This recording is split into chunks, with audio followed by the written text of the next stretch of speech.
Welcome back, Squawk on a Tuesday. I want to show you some hotel stocks. They are under still considerable pressure. Take a look at names like Hilton, also Hyatt, joining Marriott in furloughing thousands of hotel employees. Now, across the industry, 4 million hotel jobs have been eliminated already or are on the verge of being lost in just the next couple of weeks. According to the American Hotel and Lodging Association, that would be 44% of total U.S. hotel employees who could be out of work. Our next guest, though, has called the impact to the industry from the coronavirus worse than September 11 and the 2008 financial crisis combined. Chip Rogers is CEO of the American Hotel and Lodging Association. He joins us live out of Washington, D.C. Chip, thank you for your time and good to have you on the show. Just for comparison's sake, what are those numbers like? 9/11 plus GFC. I mean, just how many hotel jobs were lost combined then?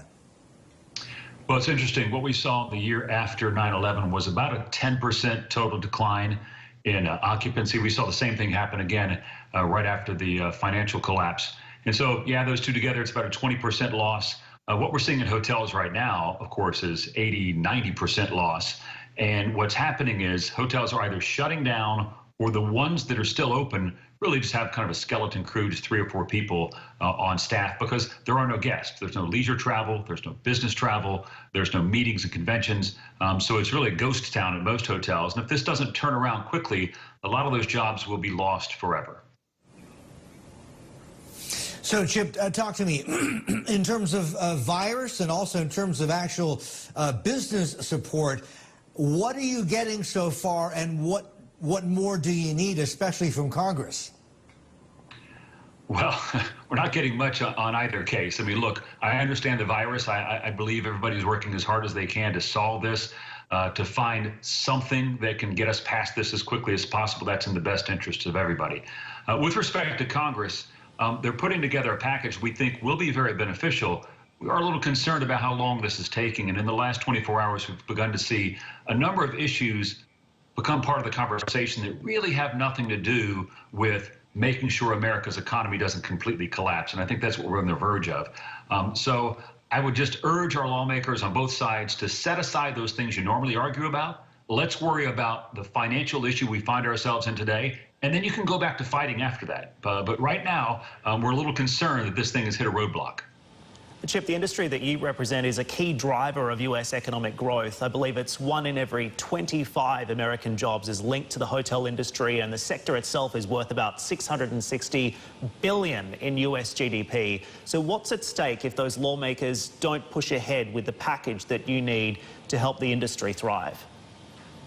Well, and those jobs, interestingly enough, a lot of those are folks that work on an hourly basis. Our industry prides itself in kind of being the opening door to the American dream. If you look at the number of people just throughout the economy who started at some point in hospitality in their career, it's quite a high number. In fact, we estimate about 40% of people at some point worked in hospitality.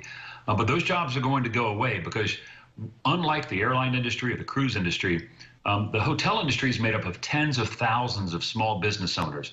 In fact, 61% of all hotels are considered small businesses, according to the SBA. And these owners are facing a crisis.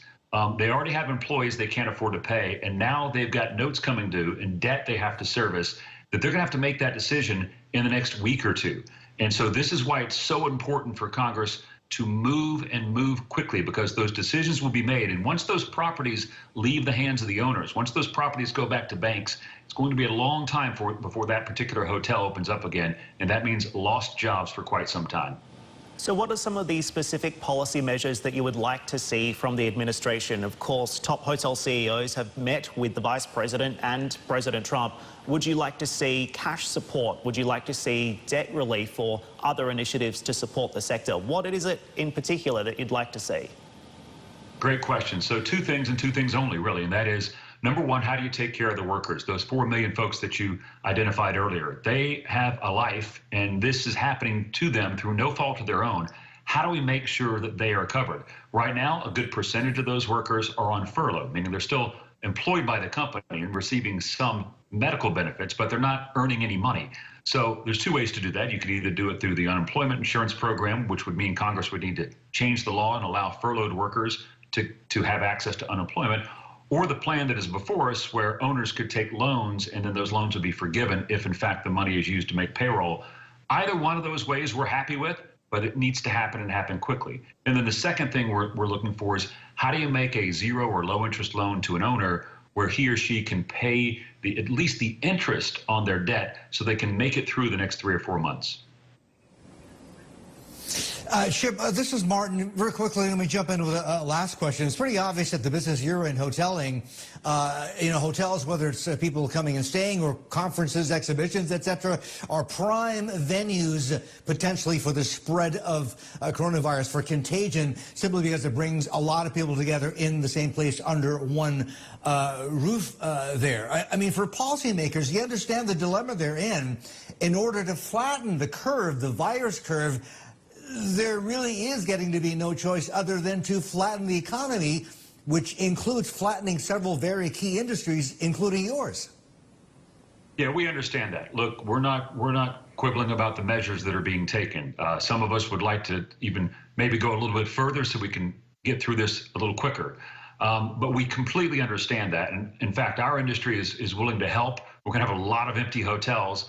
And we've already been talking with officials about what do we do with those empty hotels when there's a great need for people that might need to be quarantined. And we're certainly willing to help with that. But we also have to realize that it's not good for the economy for 4 million people just in our industry alone to be out of work who can't take care of their families. So how do we help those people? And that's first and foremost on our mind. We know that there are ways we can solve this problem. It's right here before us, but the action needs to be taken and taken quickly. Chip, many industries like yours are feeling the pain at the moment, so we appreciate your time today. Thanks for joining us. That's Chip Rogers there, CEO of the American Hotel and Lodging Association. Coming up here on Squawk Box, we'll get you set up for the trading day ahead in Sydney. Right now, this is how the Australian market is shaping up. We're back in 2 minutes. Stay with us.